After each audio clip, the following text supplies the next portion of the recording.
Antes de ler o texto, propriamente dito, queria fazer uma análise do que está acontecendo. Nesses últimos dias, um vírus parou o mundo. Um vírus parou o mundo. As mentes brilhantes de Wall Street não conseguiram pará-lo. Os grandes exércitos das grandes nações na Terra não tiveram nenhum poder contra ele. E a própria ciência, ela tem tido ainda pouco sucesso nessa guerra contra um vírus. O que a gente tem visto é que bilhões e bilhões de dólares, de fortunas de empresários, investidores, especuladores, viraram pó, simplesmente desapareceram. Nós temos visto que os cidadãos dos países mais poderosos do mundo têm morrido como se essas nações estivessem perdendo uma guerra. Então, um vírus teve um impacto tremendo a nível global, a nível mundial. Esse vírus não tem afetado apenas aos pobres, mas aos ricos, não apenas aos fracos, mas também aos poderosos. Gente, no passado, Deus falou a Balaão através de um jumento, através de um animal. Nesses dias, o Senhor está nos falando através de um vírus. Então eu queria ler com vocês esse texto que eu acabei de citar, em que uma mula fala a um profeta. Números capítulo 22, a partir do versículo 21. Antes de ler o texto, eu queria dar ainda mais uma explicação. Agora uma explicação a respeito do texto, para quando nós o lermos de maneira contextualizada. Israel havia saído do Egito e caminhava em direção a Canaã, a terra prometida por Deus. Nesse caminho, Israel foi obrigado a passar pelo território de Moabe. E aí, enquanto ele atravessava esse território, ou melhor, quando ele se aproximava desse território, o povo de Moabe entrou num profundo desespero. Eles sabiam que o Senhor havia feito com o Egito, eles conheciam o que Deus havia feito com o povo durante a sua peregrinação até esse ponto no deserto. Então, eles têm uma ideia, eles decidem convocar um profeta e querem pagar para esse profeta, querem pagar uma fortuna para esse profeta, quem sabe amaldiçoar o povo de Israel. E com isso, eles acreditavam que Israel se enfraqueceria. E eles, com a força do seu braço, com o poder do seu exército, conseguiriam impedir que Israel passasse pela sua terra. Então, nós estamos nesse ponto, em que os líderes dessa cidade, dessa região de Moabe, enviam representantes para falar com Balaão, para tentar fazer essa negociação, oferecendo dinheiro em troca de Balaão amaldiçoar aquele povo. E a gente lê uns versículos antes do que está na sua tela, no versículo 12, Deus fala diretamente com Balaão. Balaão, não vá com eles. Você não poderá amaldiçoar esse povo, porque esse povo é abençoado. Balaão, não adianta você querer amaldiçoar esse povo, porque eu, Balaão, o abençoei. Então vejam, Deus está falando diretamente a Balaão. Não havia dúvida no coração de Balaão que Deus havia lhe falado. Havia uma direção certa, precisa. Deus não queria que Balaão fosse com aqueles homens, que amaldiçoasse o povo de Israel. Então, ele ordenou isso pessoalmente. Aí se dá o seguinte fato, agora sim, quero ler o texto com vocês. A gente está em Números, capítulo 22, a partir do versículo 21. Balaão levantou-se pela manhã, pôs a sela sobre a sua jumenta e foi com os líderes de Moabe. Mas acendeu-se a ira de Deus quando ele foi, e o anjo do Senhor...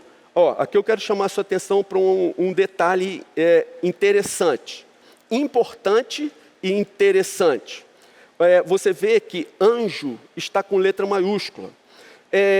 em alguns casos do Antigo Testamento, você vê a Escritura Sagrada registrando a palavra anjo dessa forma. Na maioria das vezes, anjo é com minúscula, mas em alguns poucos casos, aparece anjo com maiúscula.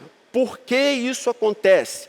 Toda vez que no Antigo Testamento você vê anjo com letra maiúscula, a Escritura Sagrada está se referindo a Jesus, a segunda pessoa da Trindade, ao Filho de Deus. Então, quem aparece a Balaão, ou quem fala com Balaão, quem se manifesta a Balaão, é o próprio Senhor Jesus, se manifestando no Antigo Testamento. Então o texto diz: o anjo do Senhor pôs-se a caminho para impedi-lo de prosseguir. Balaão ia montado em sua jumenta, e seus 2 servos o acompanhavam. Quando a jumenta viu o anjo do Senhor parado no caminho, empunhando uma espada, saiu do caminho e foi-se pelo campo. Balaão bateu nela para fazê-la voltar ao caminho. Então, o anjo do Senhor se pôs num caminho estreito, entre 2 vinhas, com muros dos 2 lados. Quando, novamente, a jumenta viu o anjo do Senhor, encostou-se no muro, apertando o pé de Balaão contra ele. Por isso, ele bateu nela de novo. O anjo do Senhor foi adiante e se colocou num lugar estreito, onde não havia espaço para desviar-se, nem para a direita, nem para a esquerda. Quando a jumenta, pela 3ª vez, viu o anjo do Senhor, deitou-se debaixo de Balaão. Acendeu-se a ira de Balaão, que bateu nela com uma vara. Então, gente, só interrompendo para fazer um comentário. Vai acontecer agora uma das coisas mais insólitas de toda a Escritura Sagrada. O animal começa a falar e a conversar com Balaão. Veja o que diz o versículo 18. Então o Senhor abriu a boca da jumenta e ela disse a Balaão. Olha só, a jumenta pergunta a Balaão: que foi que eu lhe fiz para você bater em mim 3 vezes?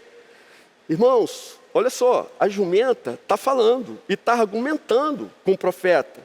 Mas a impressão é que Balaão está tão entorpecido, seu coração está tão endurecido, sua alma está tão insensível, que ele não percebe o absurdo do que está acontecendo e entra numa discussão com a jumentinha. E Balaão, então, versículo 29, diz o texto: Balaão respondeu à jumenta: você me fez de tolo. Quem dera eu tivesse uma espada na mão, eu a mataria agora mesmo. Gente, inacreditável. Mas o pior vem a seguir. A jumenta, sem levantar a voz, sem gritar, sem escoiciar, apenas argumentando, ela ganha a discussão com Balaão. Veja o que o texto diz. Mas a jumenta disse a Balaão: não sou sua jumenta que você sempre montou até o dia de hoje? Tenho eu o costume de fazer isso com você? Quer dizer, a maneira que a jumenta expõe as suas razões, deixou o profeta sem ter o que fazer, sem ter o que falar, nenhum argumento. Então ele responde apenas de uma maneira pragmática: não, de fato você tem razão, você nunca fez isso comigo antes. E aí o verso 31 diz: então o Senhor abriu os olhos de Balaão, e ele viu o anjo do Senhor parado no caminho, empunhando a sua espada. Então Balaão inclinou-se e prostrou-se rosto em terra. E o anjo do Senhor lhe perguntou: por que você bateu 3 vezes em sua jumenta? Eu vim aqui para impedi-lo de prosseguir, porque o seu caminho me desagrada. Veja o que o anjo continua falando. A jumenta me viu e se afastou de mim por 3 vezes. Considera isso. A jumenta, ela estava vendo coisas que Balaão não conseguia. A jumenta, ela percebia coisas, fatos, que Balaão, pela dureza do seu coração, pela sua obstinação, não tinha condições de perceber. E mais, o anjo disse: se ela não se afastasse, certamente eu já o teria matado, mas a jumenta eu teria poupado. Ou seja, a jumenta, mesmo tendo sido espancada 3 vezes por Balaão, ela o livrou dele ter sido morto naquele exato momento. Ora, gente, o que eu pensei foi, não é isso que tem acontecido ao longo dos anos com a humanidade? Hebreus capítulo 1, versículos 1 e 2 diz: há muito tempo Deus falou muitas vezes e de várias maneiras aos nossos antepassados por meio dos profetas. Mas nesses últimos dias falou-nos por meio do Filho. Deus nos falou muitas vezes pelos profetas, mas nos últimos dias, desde que Jesus veio ao mundo, desde que o tempo do cristianismo foi inaugurado, iniciado, Deus nos falou, tem nos falado pelo Filho. Deus tem falado há muito tempo, Deus vem falando há muito tempo, mas a humanidade não o ouve. A humanidade, na verdade, não está interessada naquilo que Deus tem a lhe dizer. Deus enviou seu próprio Filho que viveu entre nós e nos mostrou o que Deus deseja de nós. Mas mesmo assim, a humanidade não lhe deu ouvidos. Algumas vezes a gente perde a paciência. A gente explica alguma coisa para uma pessoa, nós achamos que estamos sendo claros nas nossas explicações, mas a pessoa parece que não está entendendo o que nós estamos falando. E aí, de um tempo para cá, nós passamos a dizer: você quer que desenhe? Algumas vezes nós falamos isso. Isso é algo tão banal, tão fácil de entender. Qual a dificuldade de você entender? Você quer que eu desenhe?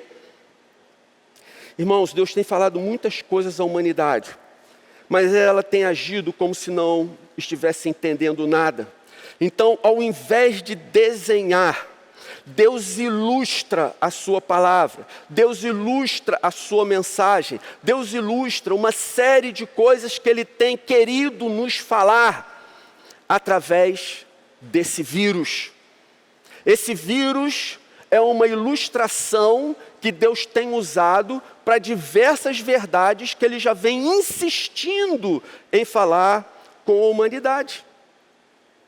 Claro, dizer que Deus falou através de um vírus não é a mesma coisa da jumenta que falou a Balaão. Nós estamos usando aqui uma figura de linguagem.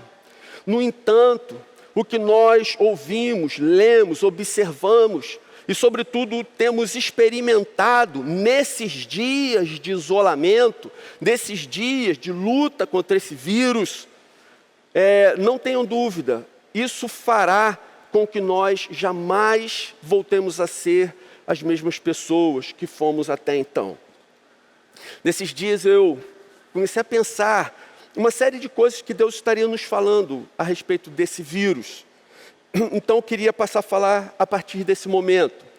O que eu aprendi com o vírus? Esse vírus tem falado, Deus tem falado através desse vírus. O que Deus tem nos falado através dele nesses dias que nós estamos vivendo hoje, esses dias, essa semana? Gente, a primeira lição é que a vida é curta, dura e incerta. Essa é a primeira lição que nós temos do vírus.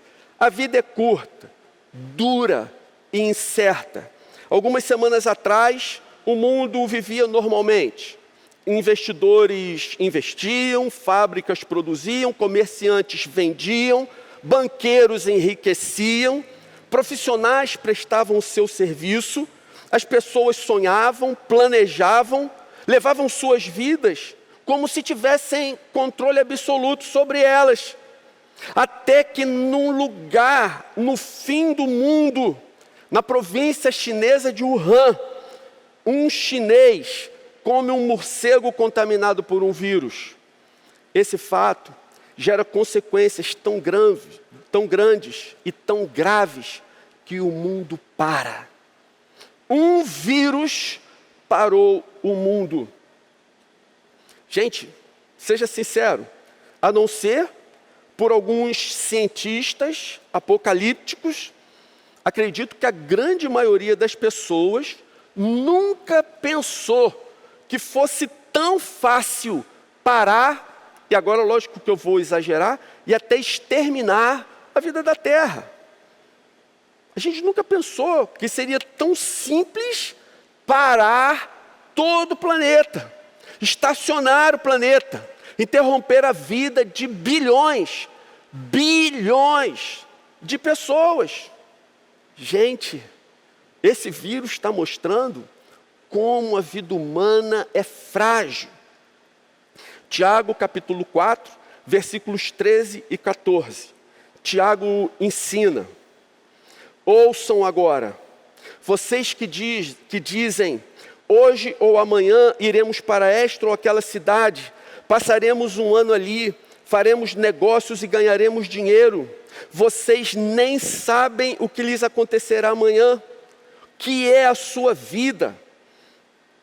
O que é a sua vida? Vocês são como uma neblina que aparece por um pouco de tempo e depois logo se dissipa.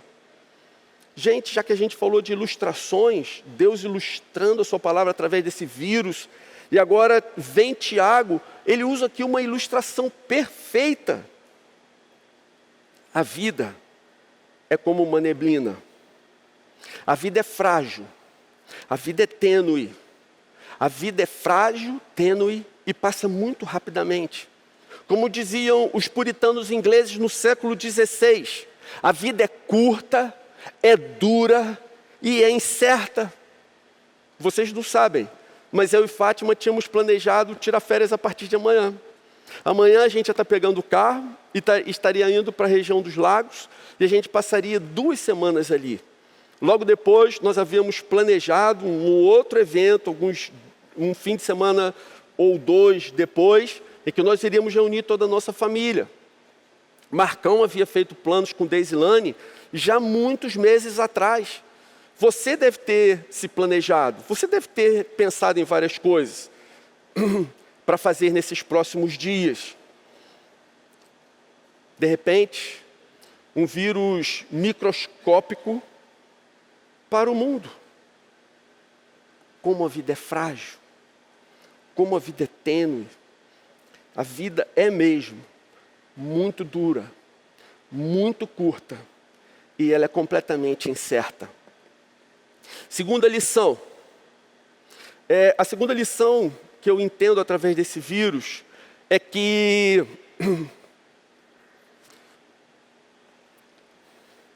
estar junto com os meus irmãos é mais importante do que eu pensava.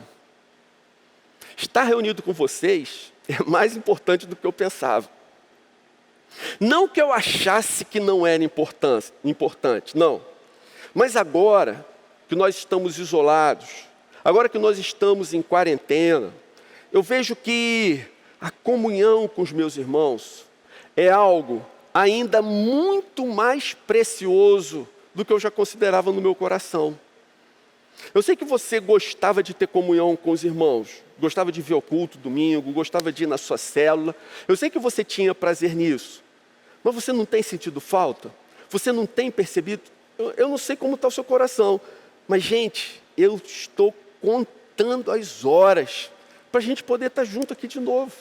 Eu sinto muita falta. Aquilo que eu falei brincando no início dessa mensagem, ela, na verdade, é verdadeiro.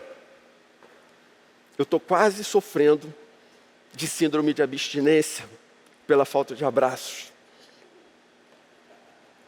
Gente, que saudade do culto antes do isolamento. Como era bom a gente estar junto, não apenas online, mas como era bom a gente estar junto fisicamente, a gente poder se tocar, se abraçar, apertar a mão, beijar. Como é bom a gente poder estar junto, como é bom a gente poder compartilhar face a face, como é bom a gente estar próximo e sentir que estamos efetivamente próximos. A verdade é que a gente já gostava.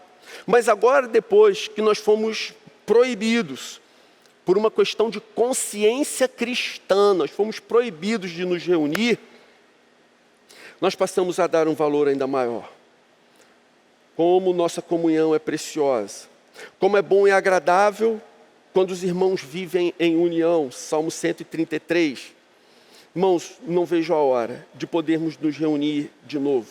Então veja, foi necessário que nós fôssemos impedidos de nos reunir para vermos que estar juntos é ainda mais precioso do que nós já considerávamos, do que nós já achávamos.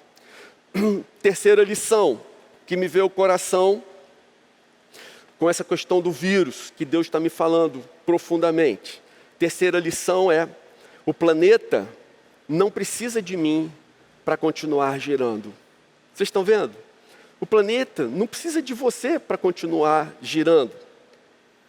Algum tempo atrás, um amigo meu, não vou citar o nome porque a sua esposa pode estar assistindo junto do seu lado, mas algum tempo atrás, um amigo meu comentou comigo: todo dia minha esposa acorda acreditando que se ela não der um tapa, o mundo não começa a girar.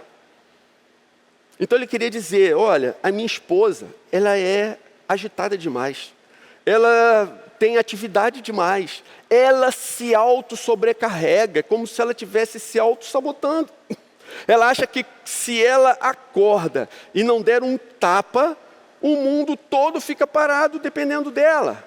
Então ela, ao acordar, já acorda ligada em 220 volts.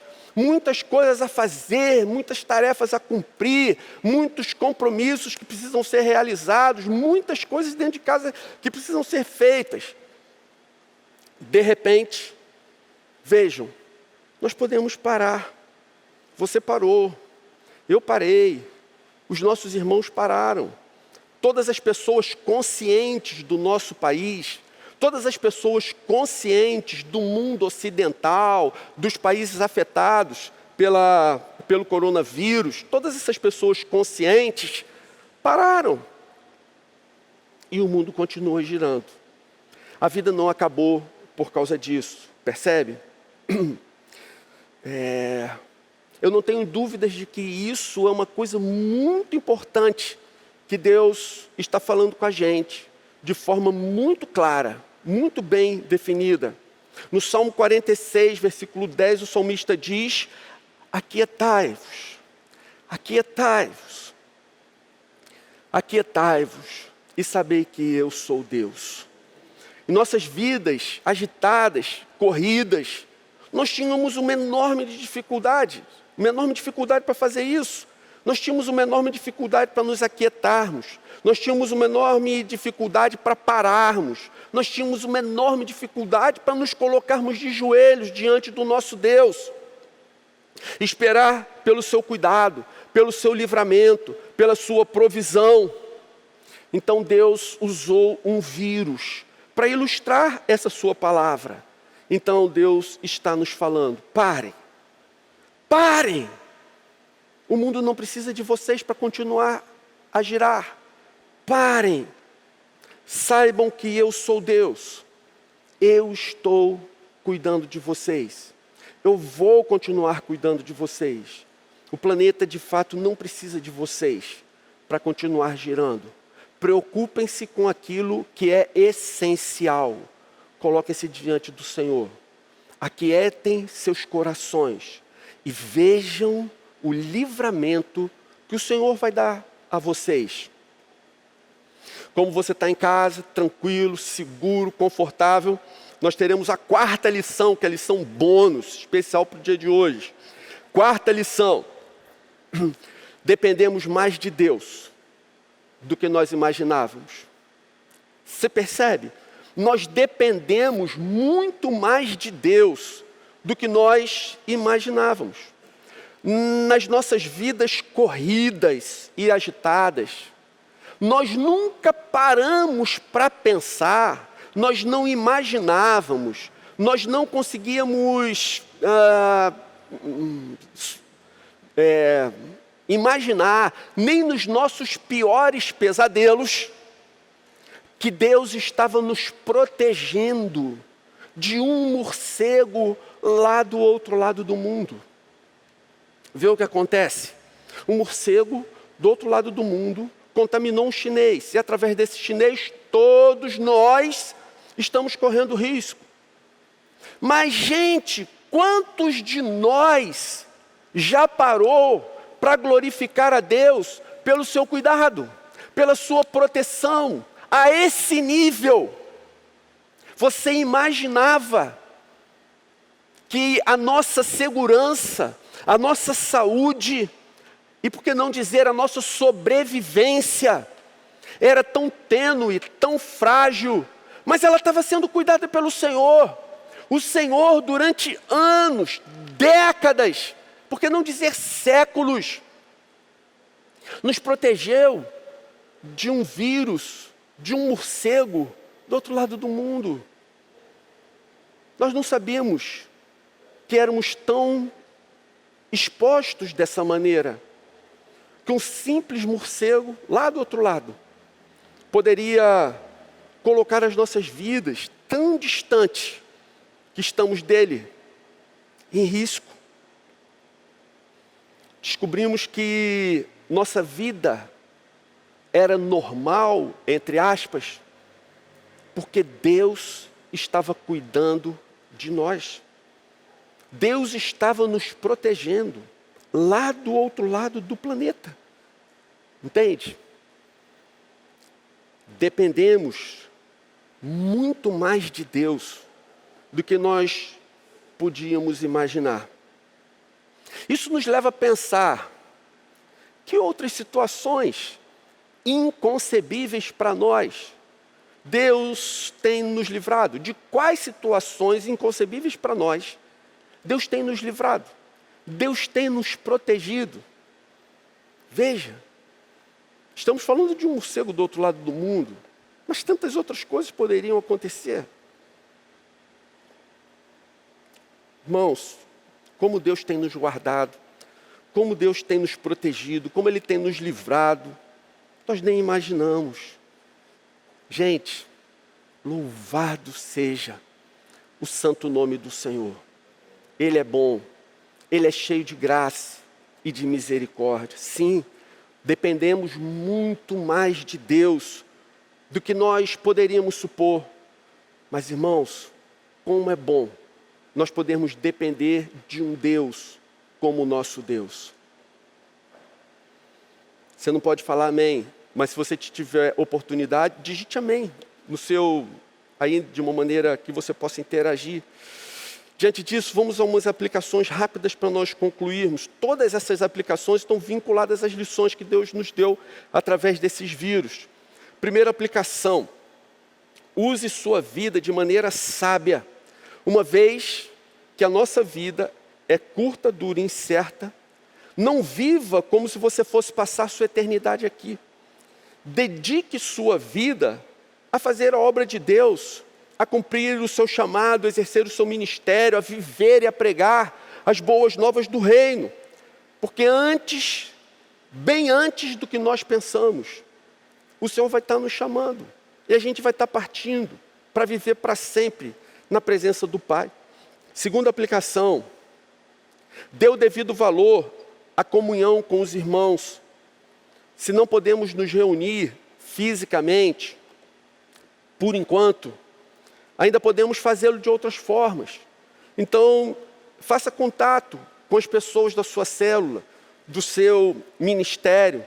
Se você tem habilidade, facilidade e possibilidade, use o seu smartphone.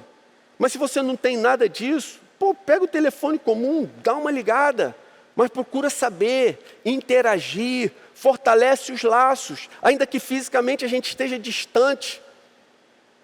Mas na alma, a gente continua unido. Nós continuamos, ainda que distantes fisicamente, como uma multidão, no qual há um só coração e uma só alma. O importante é mantermos esse vínculo. Terceira aplicação: Aquiete o seu coração diante de Deus. Na nossa vida agitada, nós somos impedidos de levar a sério as disciplinas espirituais. Isso significa que na vida agitada nós temos dificuldade, como foi dito há pouco, de parar, orar, ler a Bíblia de uma maneira consistente. Nós temos essa dificuldade. Mas agora o Senhor nos mostra, através do que estamos vivendo, que quando algo que está acontecendo nós consideramos de fato importante, aí nós paramos. Percebe? Nós nunca conseguimos parar pelas disciplinas espirituais. Oração, Bíblia, estudo das Escrituras, jejum, comunhão, nunca paramos. Mas agora que há risco efetivo de vida, então nós paramos. Consideramos importante, então nós paramos e dedicamos um tempo a isso. Deus está falando com a gente. Aproveite esse tempo de isolamento para não apenas parar, mas efetivamente aquietar o seu coração na presença de Deus. Parar, orar, se aquietar e aguardar que Deus fale com você.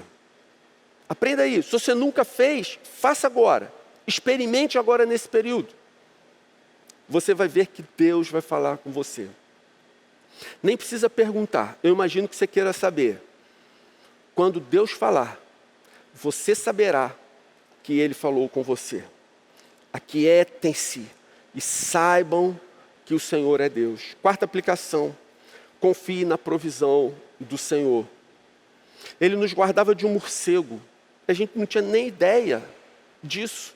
O Senhor nos guarda de incontáveis males. O Senhor nos guarda de coisas que a gente nunca vai ter noção, só quando estivermos na sua presença. Então confie no Senhor, que da maneira como Ele agiu até então, Ele continuará agindo com seus filhos. Ele continuará nos guardando. Ele continuará nos provendo. O Senhor não deixará que mal nenhum se abata de maneira desnecessária sobre as nossas casas, sobre os nossos queridos.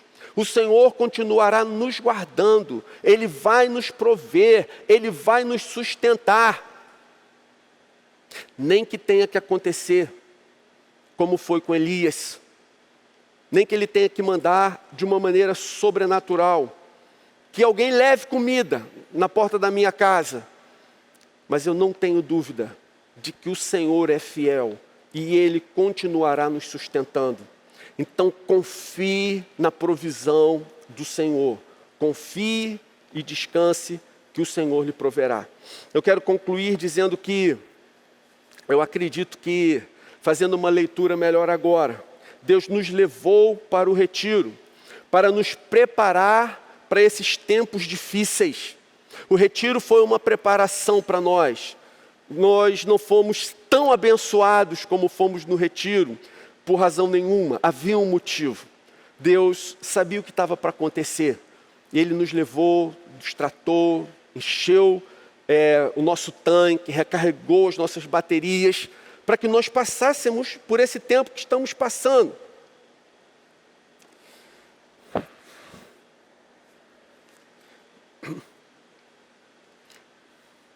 Está sendo difícil, né?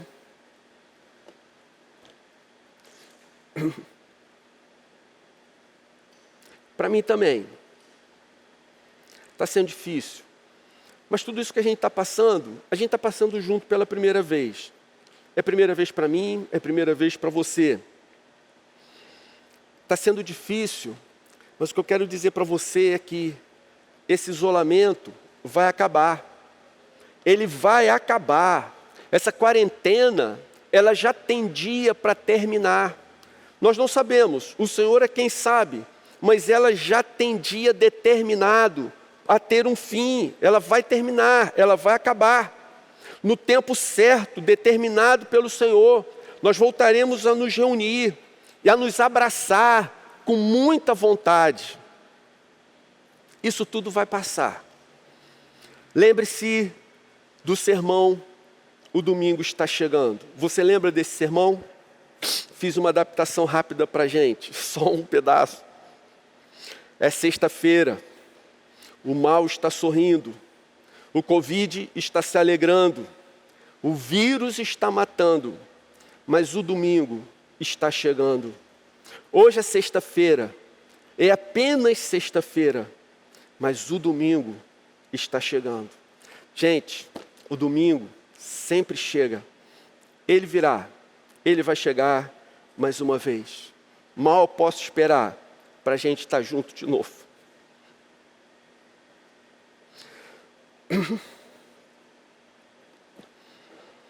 Senhor, obrigado pelo que o Senhor está falando aos nossos corações. Eu quero te louvar porque esse vírus, ele pode nos adoecer, ele pode até nos matar, mas ele não tem poder nenhum contra as nossas almas. Elas estão em tuas mãos, Senhor. E nós sabemos que o nosso futuro está seguro em tuas mãos.